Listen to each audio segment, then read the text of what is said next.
to do a challenge this contest, but a challenge. So this challenge was thrown down by Stylus Meets Vinyl, whose name I believe is Chris.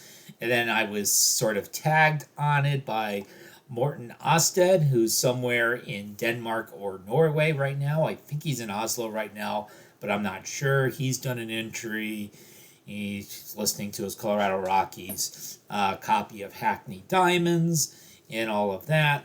And so basically what Stylus Meets Vinyl, Chris wants us to do is look at our liner notes. Now, as middle-aged people, the liner notes have small print. We don't look at them the way we looked at them when we were a teenager, and we didn't have the internet to keep us entertained. Do kids look at liner notes anymore, even the ones that do buy vinyl? I don't know. So he has 4 challenges for us. The first challenge would be an album where all members of the band have songwriting credits. And I tried to have it where they would actually have individually written songs as opposed to the situations where they were all getting like a group writing credit. And this particular one, I think I went the most obvious route. I went with Queen. I'm using the album Sheer Heart Attack for them. And so if we look at the album, we'll be able to see we've got songs written by, of course, Brian May, Freddie Mercury, Roger Taylor. And then if we go over to side 2, we'll have a John Deacon song as well. So there you go. And you can see it's pretty much they were all individually written by various members. Yeah, I think that's true of some other Queen albums as well. That's just the first one I pulled, and there it was. Okay, so that's challenge 1 down. Challenge number 2 would be one where all members of the band sing lead vocals. And so a lot of bands get most of the way, but not all the way there. L7 gets 3/4 of the way there. Slater Kenny gets 2/3 of the way there. Now, the drummer is oftentimes the problem. Even Queen comes pretty close, except you never had any singing from John Deacon on bass, rather than the drummer. Roger Taylor would occasionally sing. Although you're saying, shouldn't Freddie Mercury be doing the singing? Picking a hip-hop like De La Soul or Beastie Boys or Wu-Tang Clan, that seems like cheating. And something like Crosby, Stills, Nash & Young seems too obvious. And you'd be a total hack if you picked the Beatles. And so I went a little bit more obscure with this one. I went with Ed's Redeeming Qualities. So this is the album More Bad Things from 1990. And so at this point, there were 3 members of the band because, unfortunately, one of the members passed away before this album was made. So the original 4 members that came out of sort of the creative writing scene in New Hampshire, and I got some weird color going on there from the Ed's Redeeming Quality, the very blue album, interacting with the green wall. And so, okay, Ed's Redeeming Qualities, they were sort of a Boston alternative folk band. They came out of the writing scene in New Hampshire.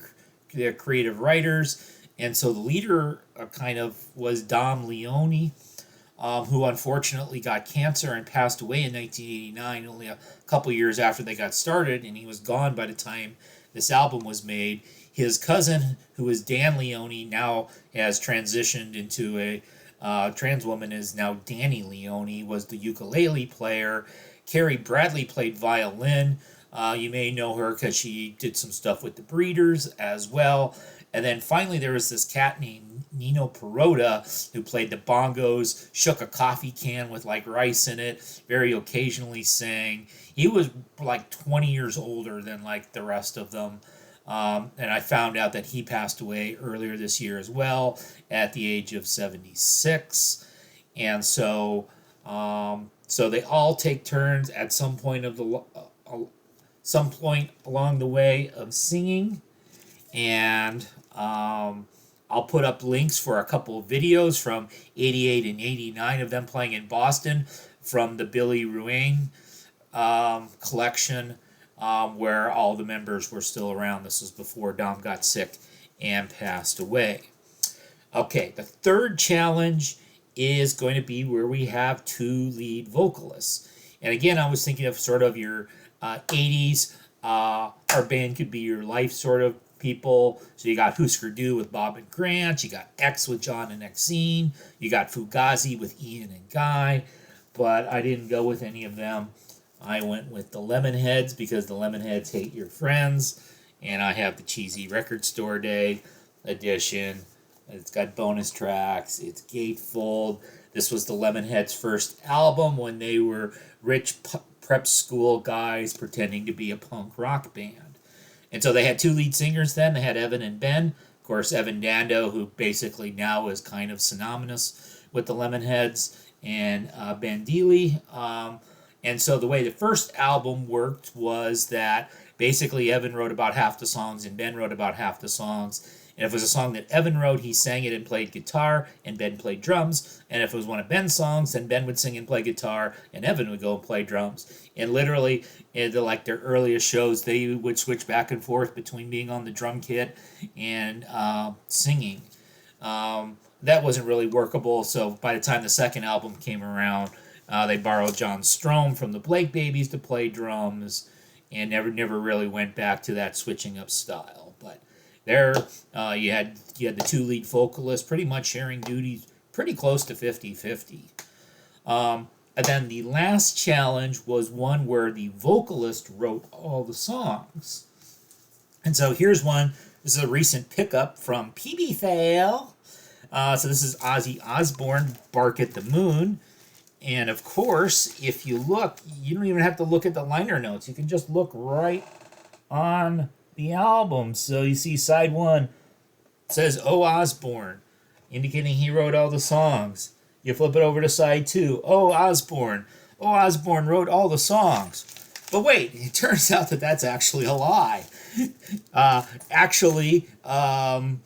Bob Daisley and Jake E. Lee wrote a bunch of the music on there and kind of got screwed out of their songwriting.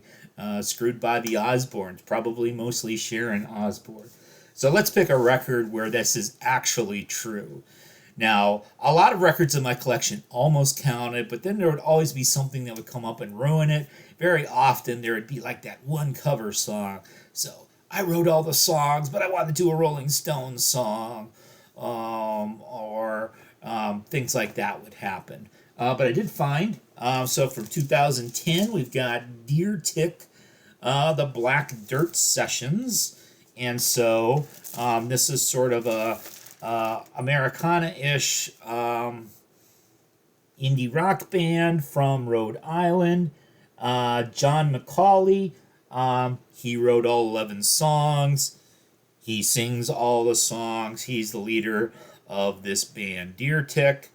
And so, hey, this one definitely counts. I found it in the liner notes. I'll even show you the liner notes for this album. So here's the insert. And, of course, this is the one with, like, the lyrics and all, like, this terrible, tiny, illegible print. But by the name of every song, in parentheses, it says Macaulay, because John Joseph Macaulay wrote all the songs. I think that one's him, but I'm not 100% sure on that. So there we go. I met your challenge with the liner notes. Stylus Meets Vinyl. I lost my focus. Trying to get my focus back. All right. So CRT out.